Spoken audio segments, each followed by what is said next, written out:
All right, one of my pet peeves when doing cars is using butt connectors for wiring. I always solder everything.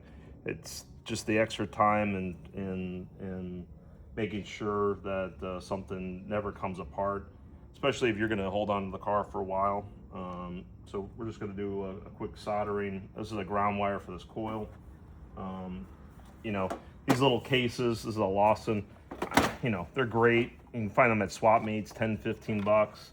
For grounds, I like quarter 20 size.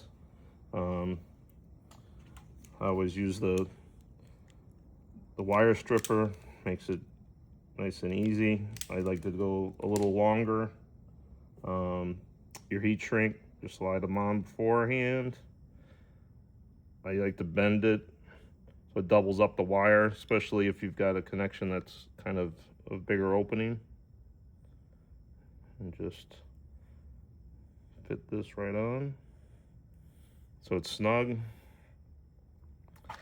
These little torches come in handy. This is great. It's an extra set of hands. You can get them at Harbor Freight. They're like, I don't know, a couple bucks.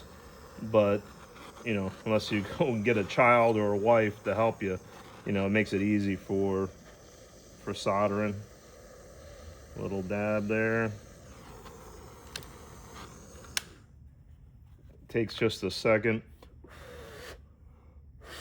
Get that to cool down. And we just slide our heat shrink up over it. Heat it up. And we're good to go.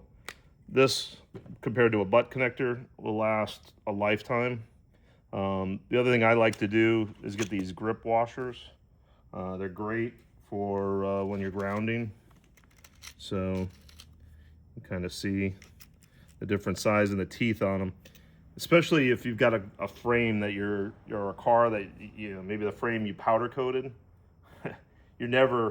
Obviously you're not going to get a good ground on a powder coat. You'll end up having to sand it down. But even just on a paint, this will come through the paint and grip real good on the whatever bolt you're using. So that's like perfect for quarter 20, and we can ground that right on. So the other thing just little things, like this coil, we'll put that on, but if you wired it the other way, you're just pretty much advertising for MSD. Nothing against MSD, but it just, in my opinion, looks bad. The red looks a lot better. So when you put it in on the firewall, it'll look a lot better. So just those little touches come in handy. A little advice, cheap tool, extra set of hands, highly recommend. Harbor Freight, a couple bucks. Get yourself a little organizer and you can wire up all the cars, but don't use butt connectors. It'll come apart. Soldering, only way to go. Have a good night.